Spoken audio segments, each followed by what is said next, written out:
Welcome to the Successful Nurse Coach podcast. On this podcast, Laura and Shelby, both board-certified nurse coaches, show you how to make as much money as you want in private practice as a nurse coach.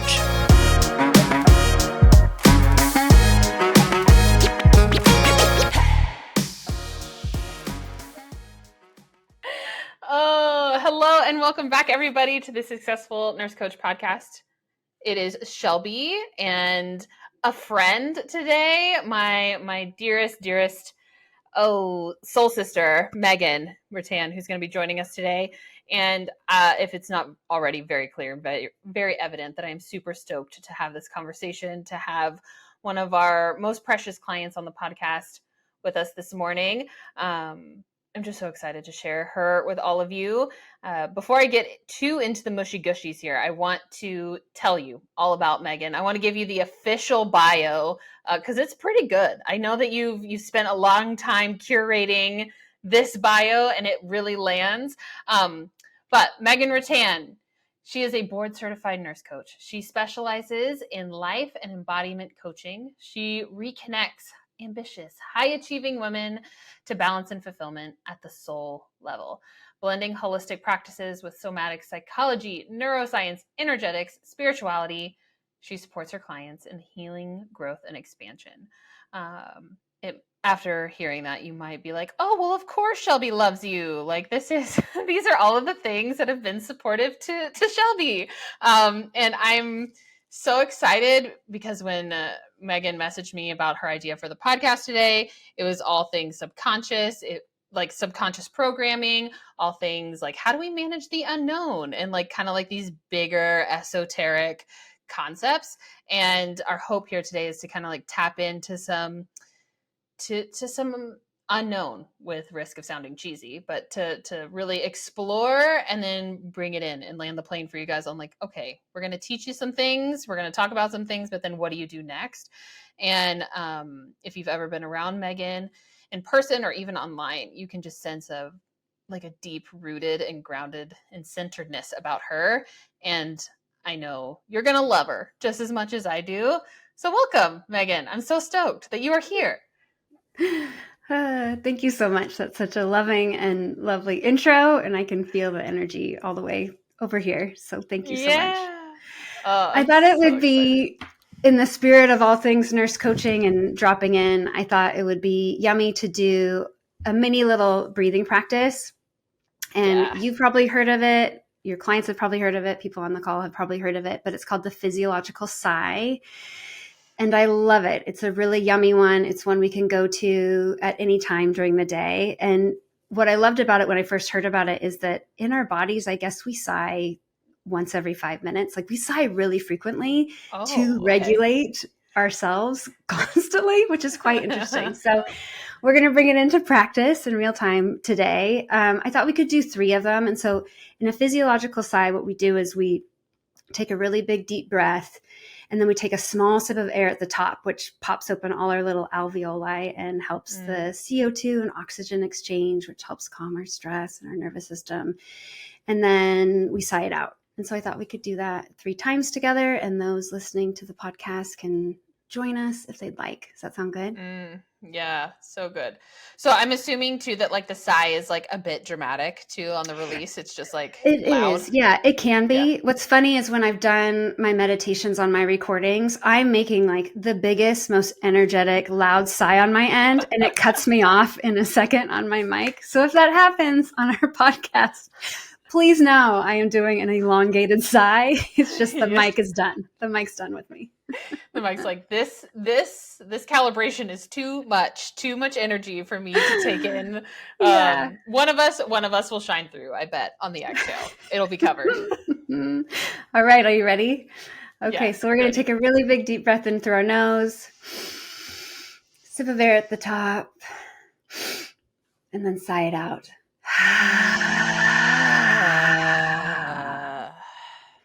And then another big deep breath in through the nose. Sip of air at the top. And audible sigh out. And last one. Big deep inhale. Sip of air at the top. And exhale.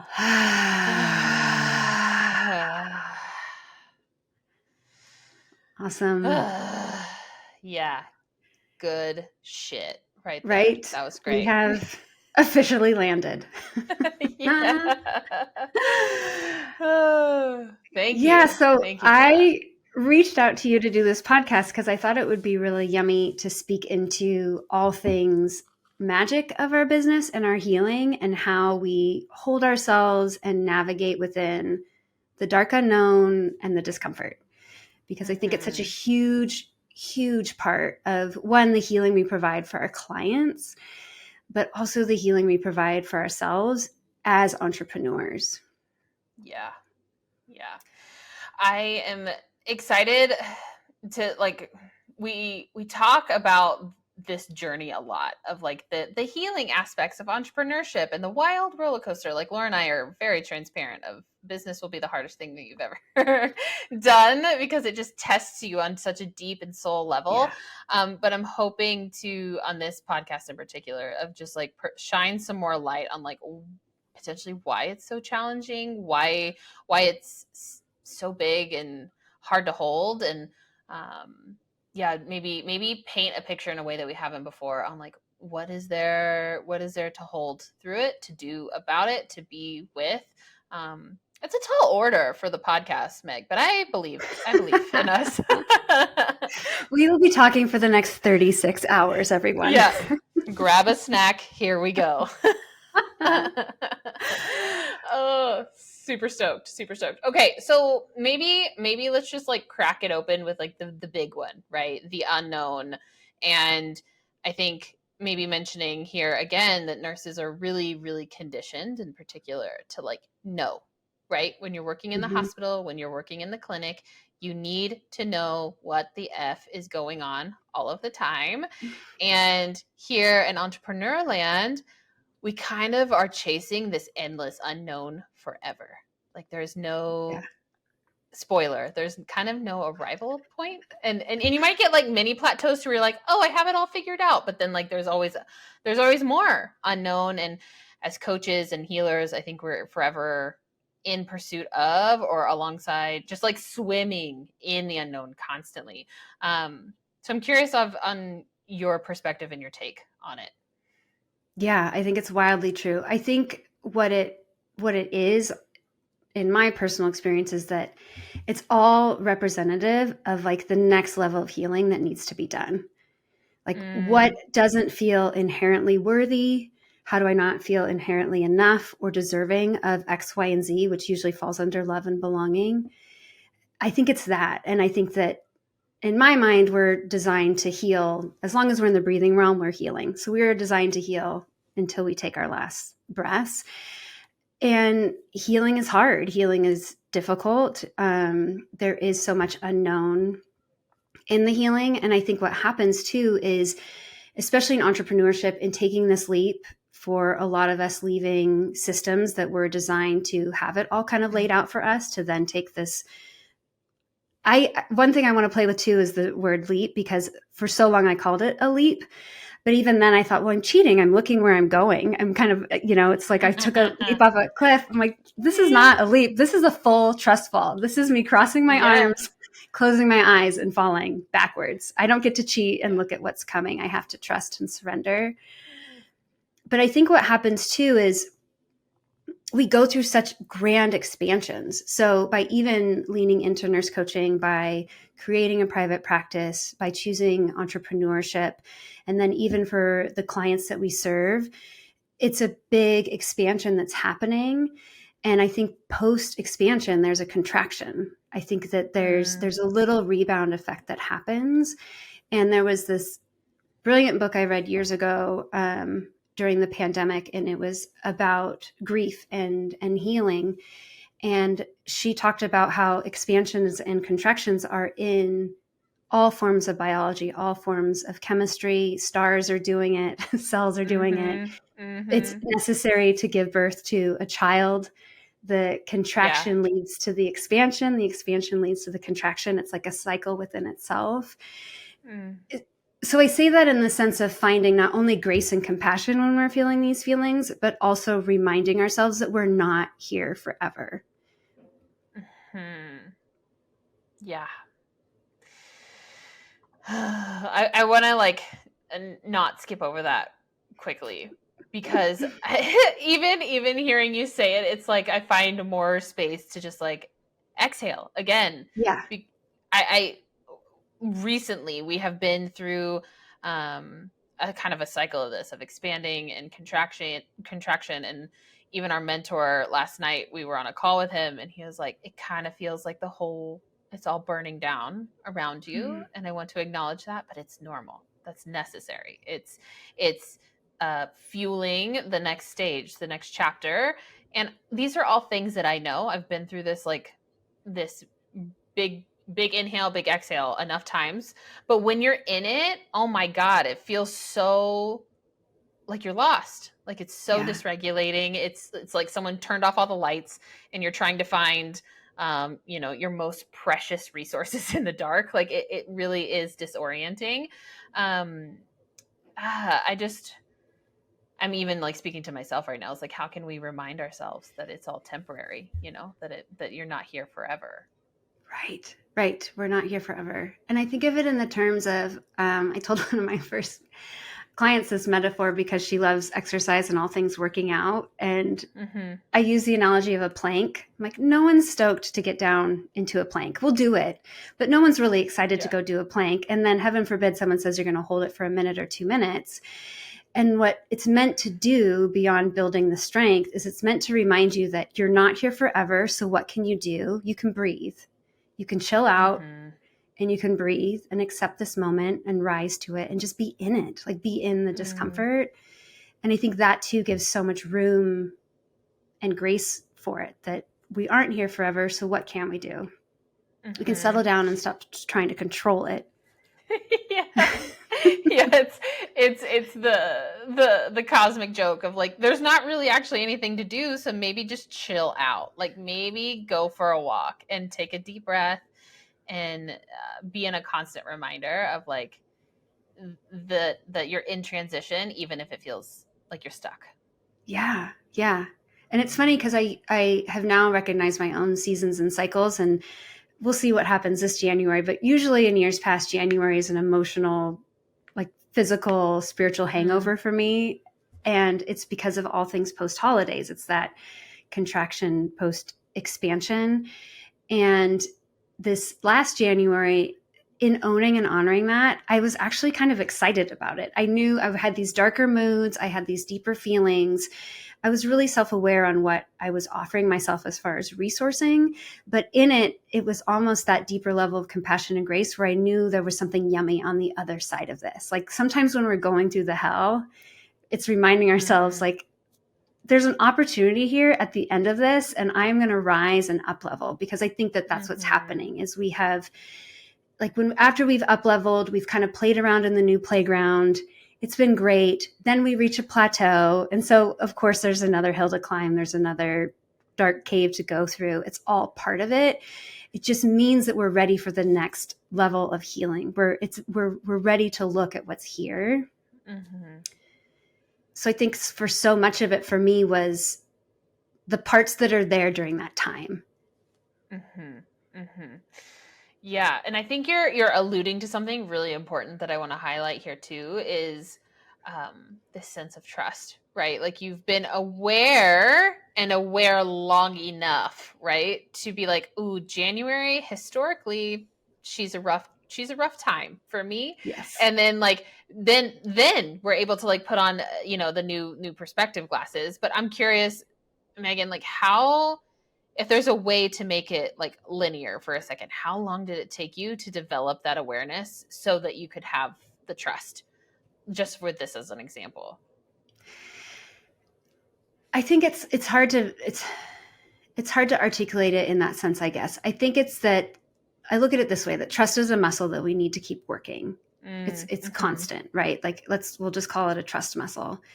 So trust is also something that I love that you want something linear for me. I'm like, I just can't. I know. I can't do it. It was specifically worded. It was. I know. I'm like, okay, I continuously speak in metaphors and all these other things. So, I mean, it took time to really see it, and I think that the trust piece is just reminding myself that the brain is always seeking evidence, and so trying to find evidence in loving, real ways, whether real or imagined. Like sometimes I even call them pings or winks from the universe, where for me, my spiritual guidance is always blue herons. And so I'll even do like a spiritual ask of, it'd be great if I could start seeing some more blue herons. And more often than not, within the next week or couple weeks, I have a spotting of one. And I think finding those sometimes can be really helpful too, because it isn't letting me know the answer to anything. It didn't solve anything.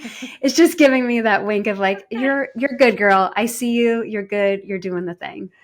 Yeah, the blue heron didn't arrive on your doorstep and give you a scroll and be like, here is the next 10 steps for your plan. It just unfortunately doesn't work that way.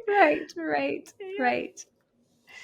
Yeah, I think too here I don't know if this is, I'm sure that this is a common metaphor, but I had a coach once articulate to me that like I was complaining to him that I felt like I was relearning a lesson that I thought I had learned like 3 times, you know, of like, and he gave me the visual of like, okay, you're standing in the middle of a spinny vortex, and the lesson, like you learn it at that level, and then it spins out and is bigger, and then you learn it again, and then it comes back around, and it kind of keep getting just, you know, you're going to keep going around and around and around with it until you don't anymore. But it doesn't necessarily mean that anything is wrong, that you're learning this lesson again. It doesn't mean that you didn't get it all the first time. It's just like the nature of healing in layers, and just one layer deeper, one smidgen of awareness more. But I think that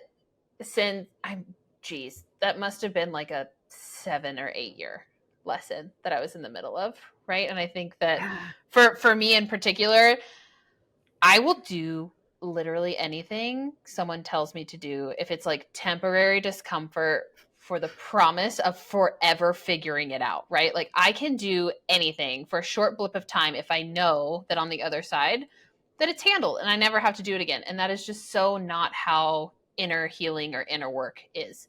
You know, it's like you get squeezed through a door and you're like, wow, that was hard. And then you like see the door again and you're like, motherfucker, I just went through the door and here it is. Here it is again. But just, you know, trusting that each squeeze is on purpose, right? It's preparing you, and that I couldn't go through the entire squeeze the first time. You know, it would have been too much. It would have caused me to like crack. And I think that can be helpful, especially as our coaches are, you know, I think a lot of people who listen to this podcast are like within year 1 to 3 of their own journey. The point is not to have it all figured out. The point is just to trust that you are going to be handed the lessons that are here for you right now, and that like the next lessons will come. The next lessons will come when you're ready. But it's forever. It's literally forever unknown, always. Right.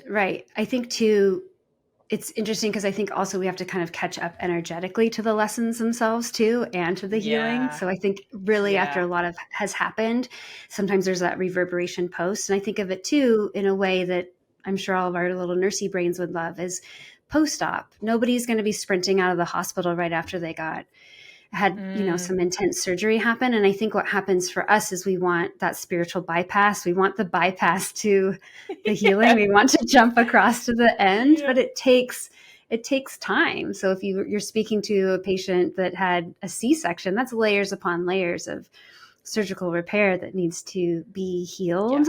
And I think that if we can offer ourselves that amount of grace too, of knowing that we are self-healing organisms, we are brilliant organisms. We are meant and made for healing.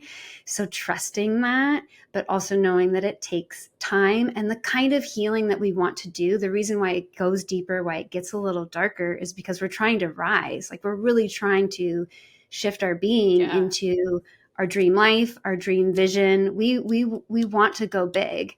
And so in order to do that, the shadow sides are necessary to look at. The darker parts are necessary to look at. And so I would look at it more it's funny because I'm an extreme optimist. So full disclosure in that, but I have such empowered optimism about this because I've felt it, I've done it, I've seen it.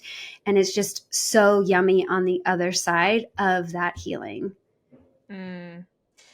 Yeah, 100%. The question that's coming up for me right now is like we'll just call it the post-op period, right? Or like the integration part, to where you've kind of been like pulled apart and things are coming back together. What do you recommend is like most helpful in those moments? I hear you saying time, like that it takes time. Time is a big piece. Maybe even the point here, but is there anything else that you found helpful just over your many iterations of this? Yeah, I think self-resourcing, so the ways we resource ourselves, are really helpful. I think that finding more time for sacred stillness and slowing down when we can, whether it's through meditation or prayer.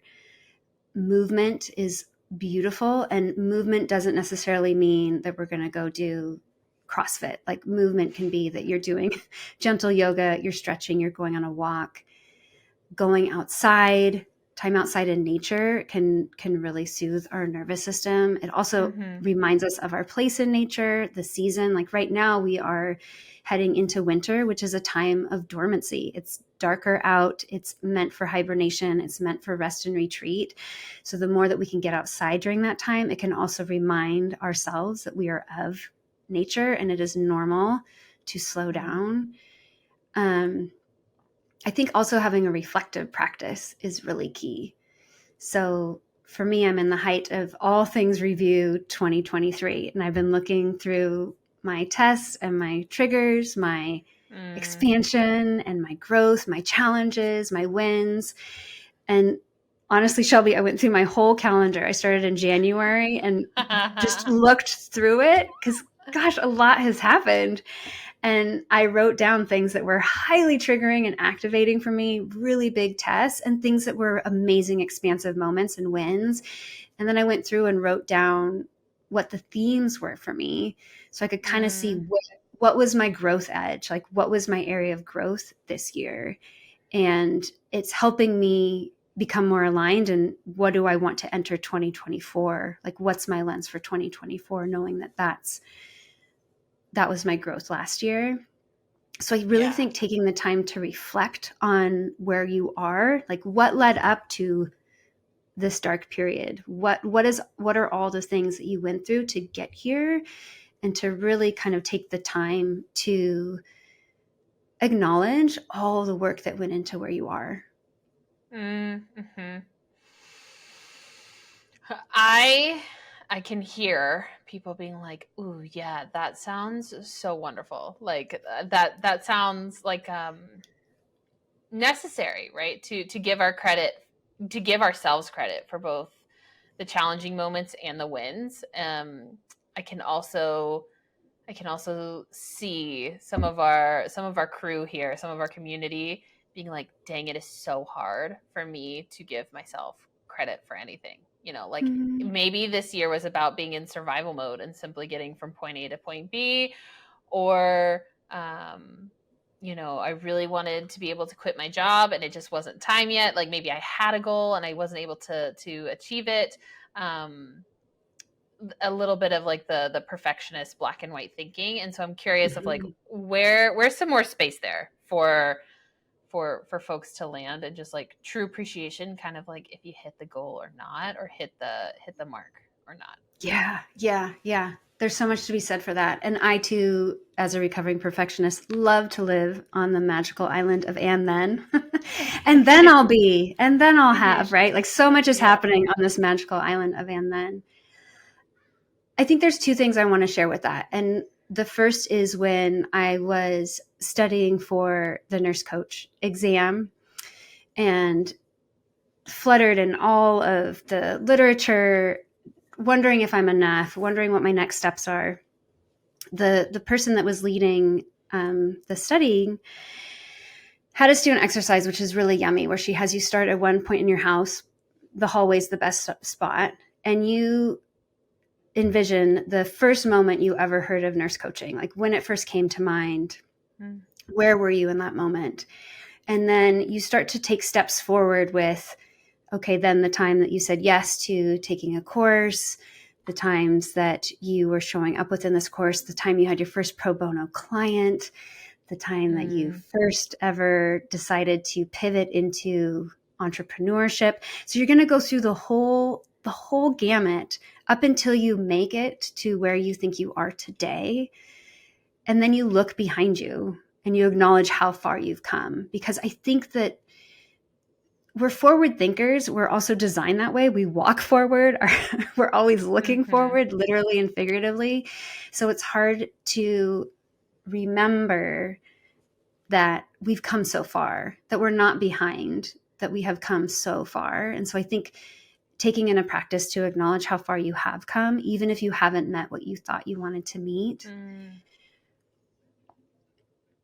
I think the other piece that I would say is, and it's going to sound really cheesy, but it's also really yummy and it works, but possibly even writing a love letter to yourself. So maybe your 2023 year in reflection is a love letter to yourself that you write and you reflect on all the ways that you're proud of yourself, all the ways that you did show up, all the things that you did that were scary, like almost in the sense of that you would for a child, like just owning and honoring, because I think there's that as my maladaptive behavior is high and relenting standards. So to this day, I'm waiting for my gold star to come in the mail. So if anybody wants to send it, I'm waiting. But I had this moment with dear friends recently where I wanted to share with them how proud I was of them, because I don't think we hear that enough. And it's something that I know I'm constantly seeking.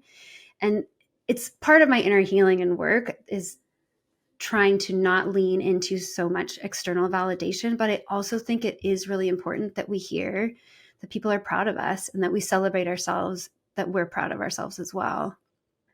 Yeah.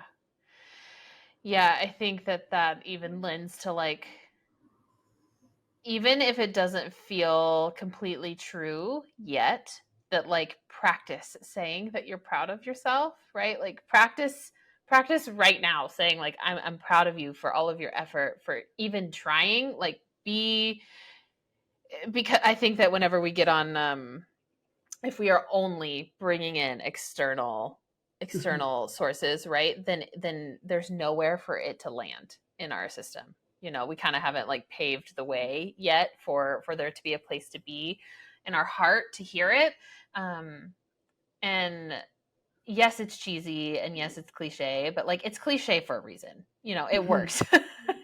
it works. Right. The whole self-love, to be able to give yourself a compliment, like that goes a long way especially in the entrepreneur life, where not all effort is measured in a SMART goal. You know, like it can get a little frilly and fluffy out here. Right. Absolutely. And I think that plays into what we know of neuroplasticity, right? That what fires together wires together. And so I think that when we are doing those practices, whether we want to call it appreciative inquiry or whatever we want to label it, so we, can be our armchair experts. The truth is that we have had so much explicit and implicit conditioning and programming from early childhood on that has been wired throughout our entire life. And then when you talk about the layers and levels of healing, like you did before, it's because we are constantly looking for opportunities to reparent or reprogram and heal those wounds that probably happened between 0 to 7, maybe 10, maybe 14, that we kept repeating. So I think that the more that we can tap into, we wanted to talk about subconscious and conscious, like theta waves. Theta waves are super, super, super yummy. That's where we're in our dream state. And that's where a lot of subconscious and conscious starts to communicate. So to access theta waves, we can access them through, once again, meditation and prayer. We can access them with binaural beats. Have you heard of binaural beats before? Yeah. They're pretty amazing. Yeah. Like once I went down the rabbit hole with those, everything changed. I love binaural beats. And then it was interesting because I was looking up theta waves, other ways that we get in them, which makes sense to me now because I feel like I get a lot of my intuitive pings and insights and downloads when I'm outside gardening. But when we're doing repetitive motions like weeding, painting, when we're driving that same route home, right? You don't remember stopping at the stop sign. You don't remember making the turn. We are oftentimes accessing different parts of the theta wave state. And that's where we can start to kind of play with what we want to rewire, what we want to tune into, right? Like leaning more into our intuition and our inner guidance versus the external. Yeah. Oh, there are so many wonderful things that you just said. And like, I'm having a big, like, kind of like aha moment of like trending my own tendency to have like big ideas, or when things, or like when the dots get connected of like, oh, that's why I do this weird thing, or that's why I feel this way around a certain person, you know, like whenever the dots start to connect, it's usually like when I'm chopping vegetables for dinner, or I'm in the shower, or just doing something otherwise mindless, you know, it feels spontaneous, but I'm like, oh, well, of course it's not spontaneous. Of course there's a reason behind it. And I'm wondering too, for those who may be a little less familiar with like subconscious work and just being curious about that, like we're throwing out some big words like reprogramming, rewiring, and you know, subconscious programming, and maybe we can give the homies at home a little more framework for what we're talking about here and how it potentially relates to like your business and with coaching as well. Because I think that in the world of coaching, you have probably heard about triggers and you know, people being triggering, your clients being triggering, your coworker being triggering, and how this is also a big topic, but how they kind of overlap here. So maybe we begin with like the subconscious, with a capital T. I would love to hear it in your words, Meg. Yeah. Like subconscious 101 in my words. Yeah.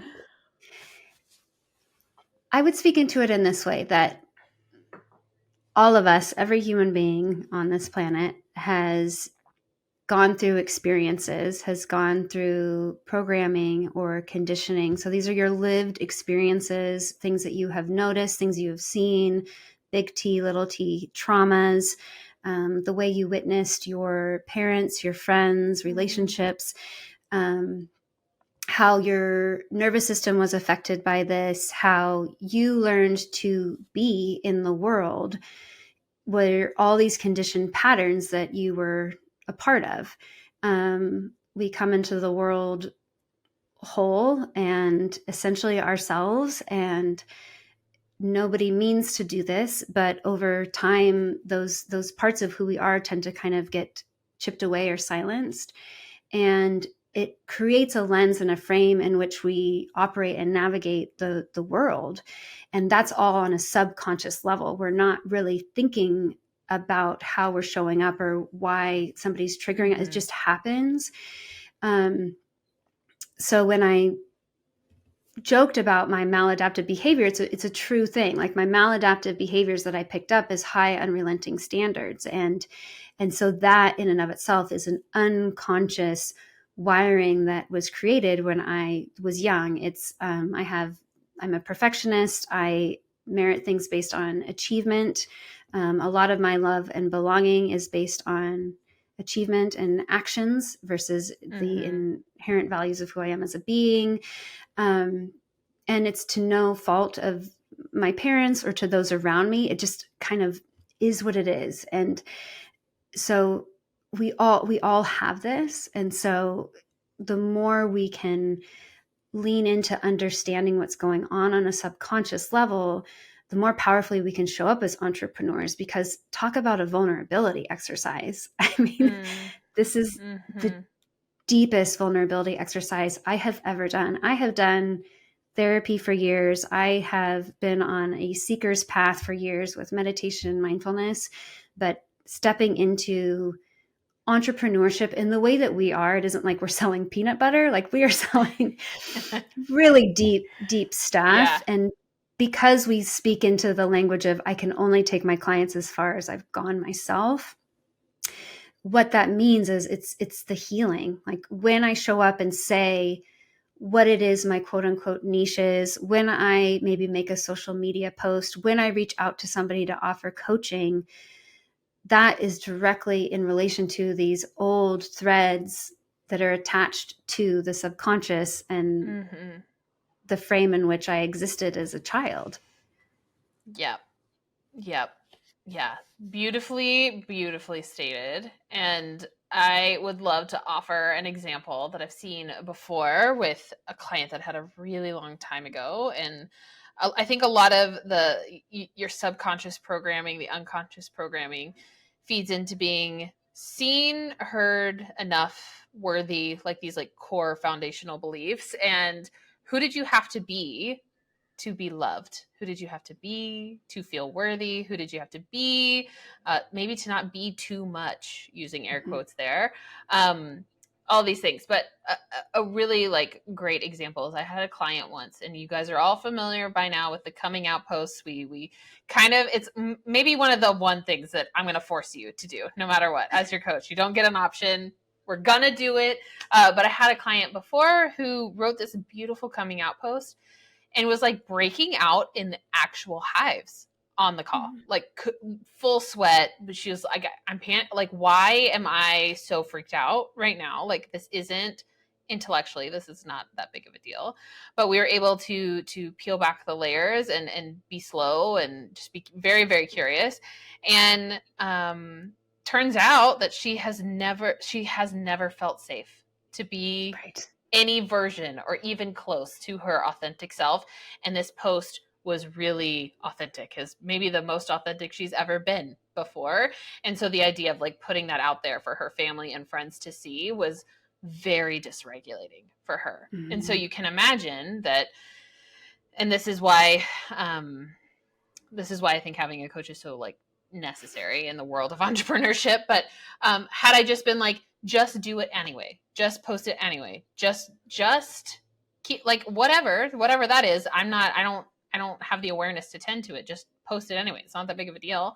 That doesn't really tend to the root cause of anything, right? Rather, and instead we got to be curious about that trigger and kind of follow the thread of like, okay, where does this go, and how can we love on the little version of you so that you do feel a little safer and a little bit more comfort before hitting post on that thing. But you can see how that just like could potentially ripple effect into your whole business, and maybe even stop your business before it even gets started. Right. And I'm so glad you spoke into that, because safety is such a big key to the whole thing. It's our nervous systems. Like when we do show up in these really bold ways, how do we do it in a way where we can feel like we're still in our bodies? How can we still feel grounded and safe while we're doing it, right? Because I don't think we ever get over necessarily the scary parts of exposure. I think it's just part of it. I've done vocal performance. I've done talks. I love putting myself out there. And every time I work myself up and can be very exhausted about an hour before I'm about to go on, because my nervous system's gone through everything, right? It's fight, flight, freeze, fawn. And by the time the thing happens, I'm already exhausted and ready for bed. But it's leaning into what we can to feel safe and feel grounded. And I love that you brought that up, because I think it is really important that community and having a mentor, having a coach, like we are not meant to heal in silos. We are not meant to be bold in silos. We are not meant to hold dreams and visions on our own. It's really important to have a community, to have a coach, to have somebody that can speak that language with you, to be the vision holder and also to help hold the candle while we go into the dark together. Yeah. There's something that you say kind of frequently in our group space that we're in, to where you're like, I did something freaking terrifying today, but I felt all of your hands like energetically behind me, like holding me up. And it's such a beautiful visual. Like whenever people come to me and they're like, I only want to do one-on-one coaching forever. And I'm like, oh, but have you experienced like the pure magic of a group space, like a really high quality group space? Because as humans, we're designed to co-regulate. If you are freaking out, it's really helpful to be able to call one of your friends in the group and borrow their nervous system for a few moments while you bring it down a couple of notches if you're about to do something really scary or really bold. And gosh, it's just like, we are designed this way. It's not because we're broken or weak or wrong. It's just like, this is what we've been gifted. This is how we're supposed to move through the world, and it's together. Yeah. It's absolutely together. So good. I think that we could probably like talk about subconscious programming and how to follow the threads and like what to look out for, and maybe that's an episode for a later time, because I think that it is so important. But I kind of want to help people land somewhere, Meg, of like, okay, so we have the unknown. I'm building my muscle of trust. It's turns out it's not a leap. I'm just falling into the dark abyss, and I'm hoping that it all works out in the end. Oh, and also subconscious triggers. Perfect. Love this. This is wonderful. You can see why we really truly believe that like entrepreneurship is just the and to be fair, team, like I know I'm like laughing and smiling as I talk about this. Some of this is really gnarly. Like some of this is really ugly. We call it shadow work for a reason. Like anger is very much welcome in this process. Like there's it's all giggly and fun until you like look at yourself really close in the mirror and you're like, ooh, that's pretty icky. That's pretty dark. And I know that Meghan holds really epic space in her own containers for all of it, the full range of all of the things. I know it because I've watched you. I've watched you do it, and it's really, really, really cool.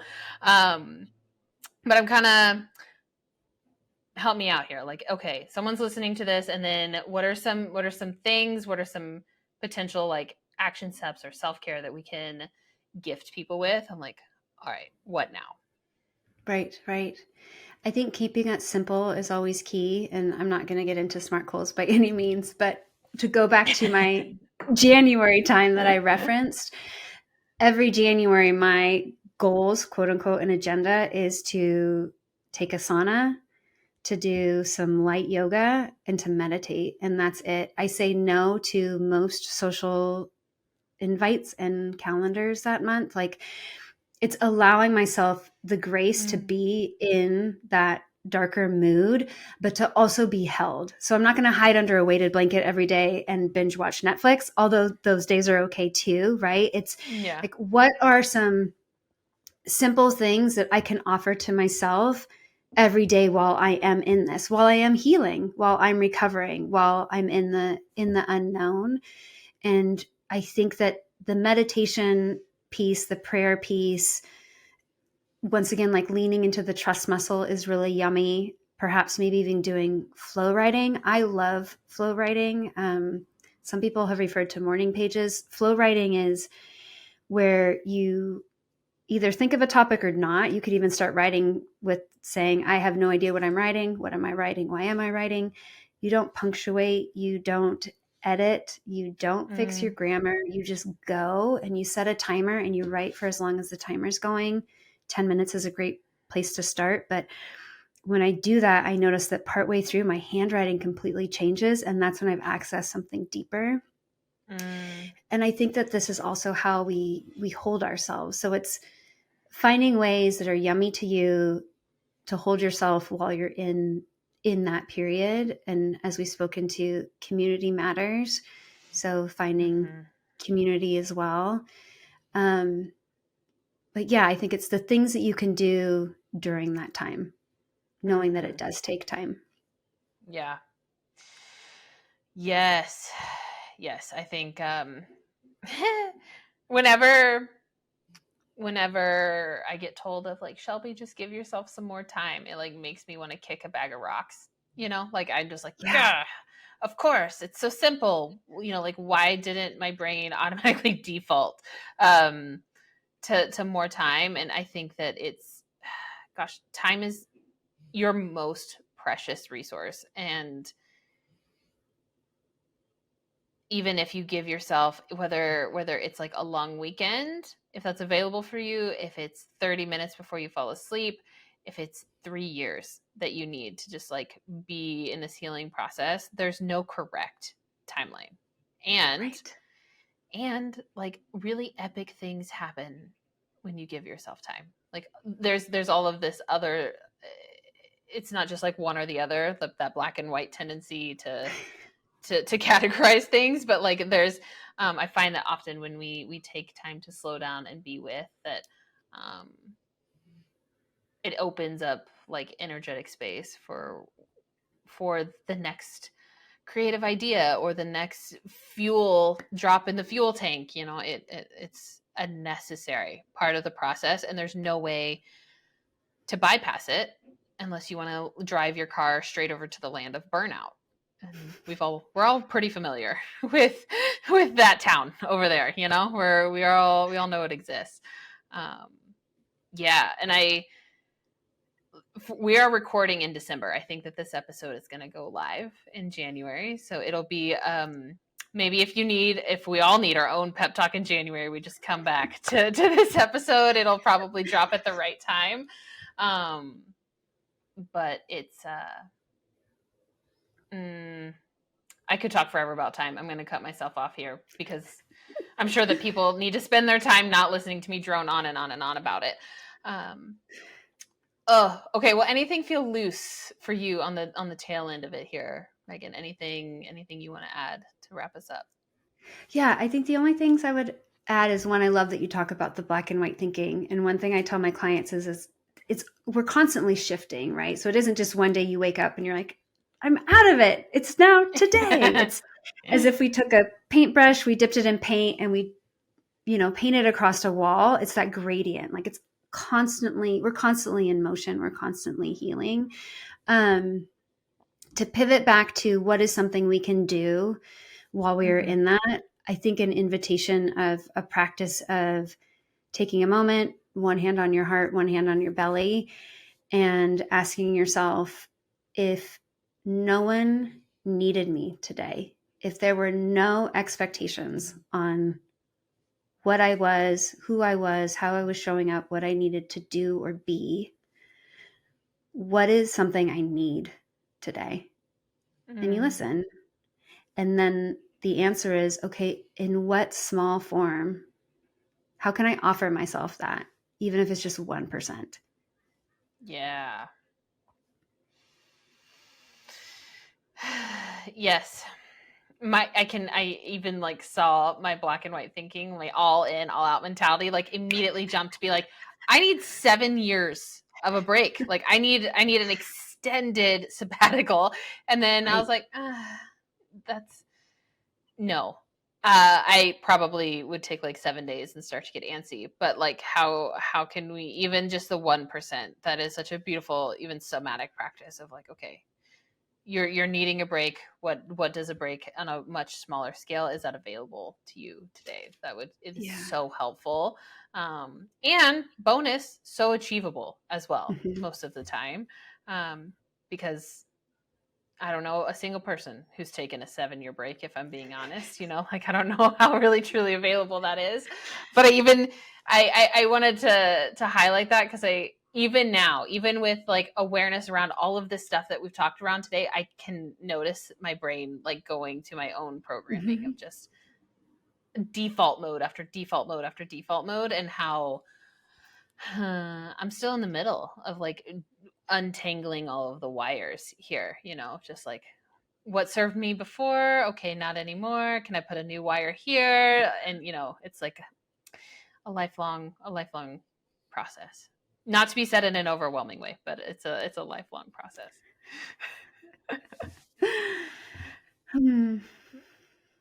So good. So good. All right, team.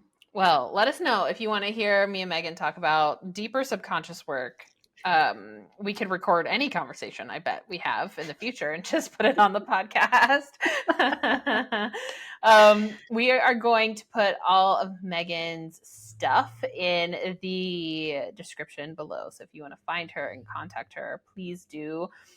She's one of our most favorite people on the planet, and I'm so glad that we got to share you with everybody today. You're a very, very special human, Meghan Ruttan, and it's